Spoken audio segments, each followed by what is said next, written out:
नमस्कार मित्रांनो. आज आपण पाहणार आहोत एक अशी सत्य घटनेवर आधारित कथा, जिच्यामध्ये एका साध्या कुटुंबाच्या आयुष्यात घडलेल्या घटनांनी संपूर्ण परिसर हादरून गेला. ही घटना घडली होती महाराष्ट्रातील धरणगाव तालुक्यातील सोनवडी नावाच्या गावात. सोनवडी हे छोटंसं पण शांत गाव होतं. गावातील लोक एकमेकांना ओळखणारे, साधं जीवन जगणारे होते. याच गावात राहत होतं देशमुख कुटुंब. घरामध्ये होते रमेश देशमुख, त्यांची पत्नी सुजाता आणि त्यांचा मुलगा रोहित. रमेश हे एका खासगी कंपनीत सुरक्षा रक्षक म्हणून काम करत होते. दिवस रात्र मेहनत करून त्यांनी आपल्या कुटुंबाला कधीच कमी पडू दिलं नव्हतं. रोहित नुकताच नोकरीला लागला होता. घरची परिस्थिती फार श्रीमंत नव्हती, पण समाधान होतं. काही वर्षांनी आता रोहितच्या लग्नाचा विषय सुरू झाला. नातेवाईकांकडून स्थळं येऊ लागली. अशातच पूजा नावाच्या मुलीचं स्थळ आलं. पूजा सुंदर, बोलकी आणि हुशार होती. पहिल्याच भेटीत रोहितला ती आवडली. दोन्ही कुटुंबांनी चर्चा केली आणि काही दिवसांत लग्न ठरलं.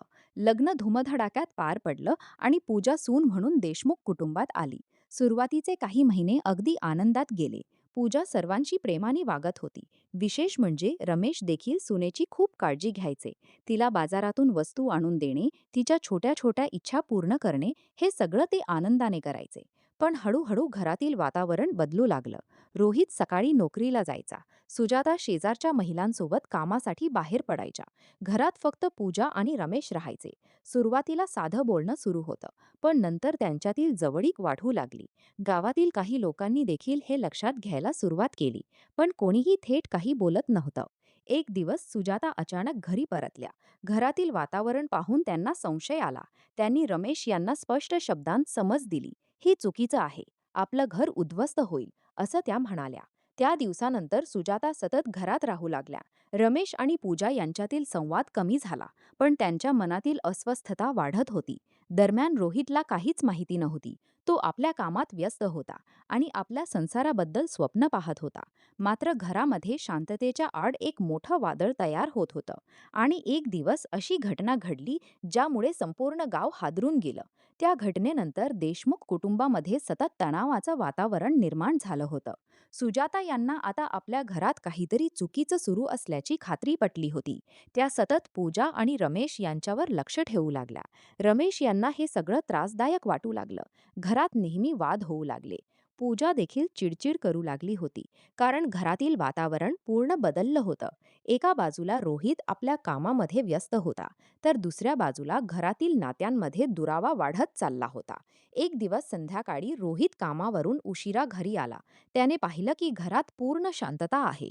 आई दिसत नव्हती. त्याने विचारलं, "आई कुठे आहे?"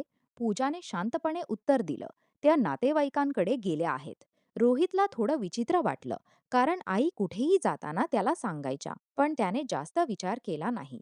2 दिवस गेले तरी सुजाता परत आल्या नाहीत. आता मात्र रोहित चिंतेत पडला. त्याने नातेवाईकांना फोन केले, पण कुणालाही काही माहिती नव्हती. शेवटी रोहितने पोलीस स्टेशनमध्ये तक्रार दाखल केली. पोलीस तपास सुरू झाला. घरातील सर्वांची चौकशी करण्यात आली. रमेश आणि पूजा दोघेही वेगवेगळी उत्तरं देत होते. त्यामुळे पोलिसांचा संशय अधिक वाढला. दरम्यान गावातील काही लोकांनी सांगितलं की गेल्या काही महिन्यांपासून घरामध्ये सतत वाद होत होते. पोलिसांनी घराची तपासणी सुरू केली. त्यांना काही संशयास्पद गोष्टी आढळल्या. त्यानंतर त्यांनी अधिक चौकशी केली. सुरुवातीला दोघेही काही सांगायला तयार नव्हते, पण प्रश्नांची मालिका वाढत गेली तसं त्यांचं वागणं बदलू लागलं. अखेरीस पोलिसांसमोर सत्य बाहेर आलं. घरातील सततच्या वादामुळे आणि भीतीमुळे एक मोठी चूक झाली होती. त्यानंतर परिस्थिती नियंत्रणाबाहेर गेली. ही घटना समोर येताच संपूर्ण सोनवडी गाव हादरून गेलं. गावातील लोकांना विश्वास बसत नव्हता की इतकं शांत दिसणारं कुटुंब अशा प्रकारे तुटेल. रोहित पूर्णपणे कोलमडून गेला. त्याला आईवर खूप प्रेम होतं, पण त्याच घरातील लोकांनी त्याचा विश्वास तोडला होता. पोलिसांनी दोघांना ताब्यात घेतलं आणि पुढील तपास सुरू केला. पण या प्रकरणात अजून काही गोष्टी समोर येणं बाकी होतं.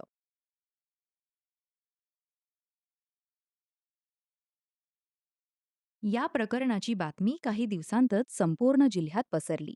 गावातील लोक वेगवेगळ्या चर्चा करू लागले. काही लोक रमेश यांच्यावर राग व्यक्त करत होते, तर काहींना रोहितची दया येत होती. पोलीस तपासामध्ये आणखी अनेक गोष्टी समोर येऊ लागल्या. गेल्या 2 वर्षांपासून घरामध्ये सतत तणाव होता. सुजाता यांनी अनेकदा घर सांभाळण्याचा प्रयत्न केला होता. त्या रोहितचा संसार वाचवू इच्छित होत्या, पण परिस्थिती दिवसेंदिवस बिघडत चालली होती. रोहितला जेव्हा सगळं सत्य समजलं, तेव्हा त्याचा स्वतःवरचा विश्वासच उडाला. त्याने पोलिसांना सांगितलं की त्याला आपल्या घरात असं काही सुरू आहे याची कल्पनाच नव्हती. त्याच्या डोळ्यासमोर त्याचं संपूर्ण आयुष्य उद्ध्वस्त झालं होतं. दरम्यान गावातील ज्येष्ठ लोकांनी या घटनेवर बैठक घेतली. त्यांनी तरुणांना आणि कुटुंबांना एक महत्त्वाचा संदेश दिला. घरातील नाती विश्वासावर टिकतात. संवाद कमी झाला की गैरसमज वाढतात. ही गोष्ट फक्त एका कुटुंबापुरती मर्यादित नव्हती. सोशल मीडियावरही या घटनेची चर्चा सुरू झाली होती. लोक विविध प्रतिक्रिया देत होते. काही लोक म्हणत होते की आधुनिक जीवनशैलीमुळे कुटुंबातील संवाद कमी होत चालला आहे, तर काही लोक म्हणत होते की चुकीचे निर्णय संपूर्ण कुटुंब उद्ध्वस्त करू शकतात. पोलिसांनी तपास पूर्ण करून न्यायालयात अहवाल सादर केला. त्यानंतर पुढील कायदेशीर प्रक्रिया सुरू झाली. रोहित मात्र पूर्णपणे एकटा पडला होता. त्याचं घर, त्याचं कुटुंब आणि त्याचं आयुष्य एका क्षणात बदललं होतं. तो अनेकदा गावाबाहेर शांत ठिकाणी बसून विचार करायचा. जर घरात वेळेवर संवाद झाला असता, तर कदाचित हे टाळता आलं असतं का? ही घटना आपल्याला एक मोठा धडा देऊन जाते. नात्यांमध्ये प्रामाणिकपणा, संवाद आणि विश्वास खूप महत्त्वाचा असतो. चुकीच्या मार्गावर घेतलेला एक निर्णय अनेक आयुष्य बदलू शकतो. या संपूर्ण प्रकरणानंतर सोनवडी गावामध्ये बराच काळ भीती आणि शांतता पसरली होती. देशमुख कुटुंबाचं घर आता कायम बंद राहत होतं. लोक त्या घराजवळून जाताना हळू आवाजात चर्चा करायचे. काहींना अजूनही विश्वास बसत नव्हता की इतक्या साध्या कुटुंबामध्ये एवढं मोठं संकट निर्माण होईल. रोहितने गाव सोडण्याचा निर्णय घेतला, कारण प्रत्येक ठिकाणी त्याला जुन्या आठवणी त्रास देत होत्या. त्याने दुसऱ्या शहरात जाऊन नवीन आयुष्य सुरू करण्याचा प्रयत्न केला. काही महिन्यांनी त्याने स्वतःला कामात व्यस्त केलं, पण मनातील जखम भरायला खूप वेळ लागणार होता. दुसरीकडे या प्रकरणामुळे गावातील अनेक कुटुंबांनी स्वतःकडे नव्याने पाहायला सुरुवात केली. लोकांनी घरातील संवाद वाढवला. छोट्या छोट्या गोष्टी वेळेवर बोलून सोडवण्याचा प्रयत्न सुरू झाला. गावातील शाळांमध्ये आणि सामाजिक कार्यक्रमांमध्ये देखील या घटनेचा उल्लेख करून तरुणांना योग्य मार्गदर्शन दिलं जाऊ लागलं. एक ज्येष्ठ शिक्षक गावाच्या बैठकीत म्हणाले होते, चुकीच्या गोष्टी लपवल्या तर त्या वाढतात, पण वेळेवर संवाद साधला तर अनेक संकटं टाळता येतात. ही गोष्ट फक्त गुन्ह्याची नाही, ही गोष्ट आहे विश्वास तुटण्याची, घरातील नाती कमकुवत होण्याची आणि चुकीच्या निर्णयांच्या परिणामांची. आजही सोनवडी गावामध्ये ही घटना लोक विसरलेले नाहीत. मित्रांनो, कोणतंही नातं असो, त्यामध्ये आदर, विश्वास आणि समजूतदारपणा खूप महत्त्वाचा असतो. राग, गैरसमज आणि चुकीचे निर्णय आयुष्य कायमच बदलू शकतात. तुम्हाला या घटनेबद्दल काय वाटतं ते कमेंटमध्ये नक्की सांगा. आणि अशाच प्रकारच्या सत्य घटना